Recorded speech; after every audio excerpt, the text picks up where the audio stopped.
ധനുമാസത്തിലെ വെളുത്തപക്ഷ ഏകാദശിയാണ് സ്വർഗവാതിൽ ഏകാദശി അഥവാ വൈകുണ്ഠ ഏകാദശി. ഗുരുവായൂർ ഏകാദശി നോറ്റാൽ സ്വർഗവാതിൽ ഏകാദശിയും നോൽക്കണം എന്നാണ് പറയാറ്. സ്വർഗവാതിൽ ഏകാദശി നാളിൽ വിഷ്ണു ക്ഷേത്രങ്ങളിൽ ദർശനം നടത്തുന്നവർ മുൻവാതിലിൽ കൂടെ പ്രവേശിച്ച് പൂജാവിധികൾക്ക് ശേഷം മറ്റൊരു വാതിലിൽ കൂടി പുറത്തു കടന്നാൽ സ്വർഗവാതിൽ കടക്കുന്നതിന് തുല്യമാണ് എന്നാണ് വിശ്വാസം.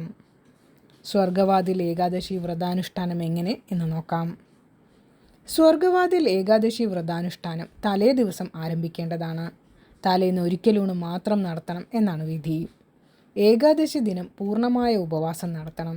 അതിന് സാധിക്കാത്തവർ ധാന്യാഹാരം ഒഴിവാക്കി പഴങ്ങൾ മാത്രം ഭക്ഷിച്ചോ അരിയാഹാരം ഒഴിവാക്കിയോ വ്രതം അനുഷ്ഠിക്കാം. എണ്ണ തേച്ച് കുളിക്കുവാനും പകൽ സമയം ഉറങ്ങുവാനും പാടില്ല. ശുദ്ധിയുള്ളതും വെള്ള നിറത്തിലുമുള്ള വസ്ത്രം ധരിക്കുന്നതാണ് അനുയോജ്യം.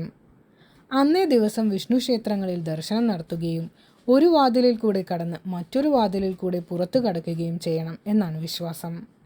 മറ്റു ചിന്തകൾക്ക് ഇടം നൽകാതെ വിഷ്ണു ദ്വാദശ നാമങ്ങൾ, വിഷ്ണു അഷ്ടോത്തരം, വിഷ്ണു സഹസ്രനാമം എന്നിവ ചൊല്ലുന്നത് ഉത്തമമാണ്.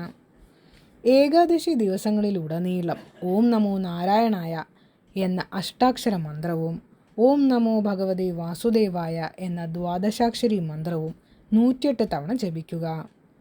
ഈ ദിനത്തിൽ തുളസി പൂജ ചെയ്യുന്നതും ശ്രേഷ്ഠമാണ്.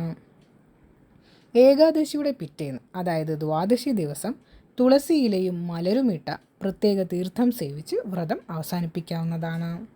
ഇതിനാണ് പാരണ വീടൽ എന്ന് പറയുന്നത്. പാരണ വീടുമ്പോൾ ചൊല്ലേണ്ട ശ്ലോകം ഇങ്ങനെയാണ്.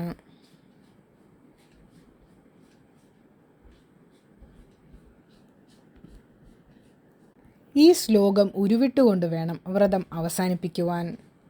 ഗുരുവായൂർ പത്മനാഭസ്വാമി ക്ഷേത്രം തുടങ്ങിയ വിഷ്ണു പ്രതിഷ്ഠയുള്ള മഹാക്ഷേത്രങ്ങളിൽ എല്ലാം തന്നെ സ്വർഗവാതിൽ ഏകാദശി ദിവസം വളരെ സവിശേഷമായാണ് ആചരിക്കുന്നത്. ഏകാദശി വ്രതം അനുഷ്ഠിക്കുമ്പോൾ ഏറ്റവും പ്രധാനപ്പെട്ട കാര്യമാണ് ഹരിവാസര സമയം.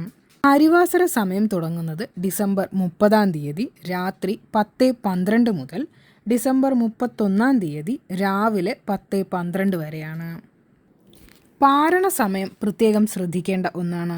സ്വർഗവാതിൽ ഏകാദശി വ്രതം ചിലർ ഡിസംബർ 30 അല്ലെങ്കിൽ 31 എടുക്കുന്നവരായിരിക്കും. എന്നാണ് ഈ ഏകാദശി എടുക്കേണ്ടത് എന്നതിനെക്കുറിച്ച് വിശദമായി ഇതിനു മുൻപുള്ള ഒരു വീഡിയോയിൽ പറഞ്ഞിട്ടുണ്ട്. സ്വർഗവാതിൽ ഏകാദശി വ്രതം ഡിസംബർ 30 എടുക്കണോ അതോ 31 എടുക്കണോ എന്ന് സംശയമുള്ളവർ ആ വീഡിയോ കാണുക. ലിങ്ക് ഞാൻ ഡിസ്ക്രിപ്ഷൻ ബോക്സിൽ കൊടുക്കുന്നുണ്ട്. കമൻറ്റ് ബോക്സിലും പിൻ ചെയ്യുന്നതായിരിക്കും. ഏകാദശി വ്രതം ഡിസംബർ 30 എടുക്കുന്നവരുടെ ശ്രദ്ധയ്ക്ക് 31 പാരണ വീടേണ്ടത്. പാരണ വീടേണ്ട സമയം ഉച്ച 1:31 മുതൽ 3:48 വരെയാണ് സമയം.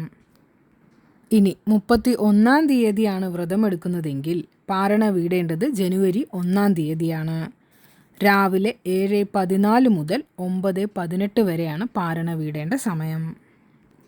2025 അവസാന ഏകാദശിയായ സ്വർഗവാതിൽ അഥവാ വൈകുണ്ഠ ഏകാദശി വ്രതം എല്ലാവർക്കും എടുക്കാൻ കഴിയട്ടെ. ഭഗവാന്റെ അനുഗ്രഹം എല്ലാവർക്കും ഉണ്ടാവട്ടെ എന്ന് പ്രാർത്ഥിക്കുന്നു.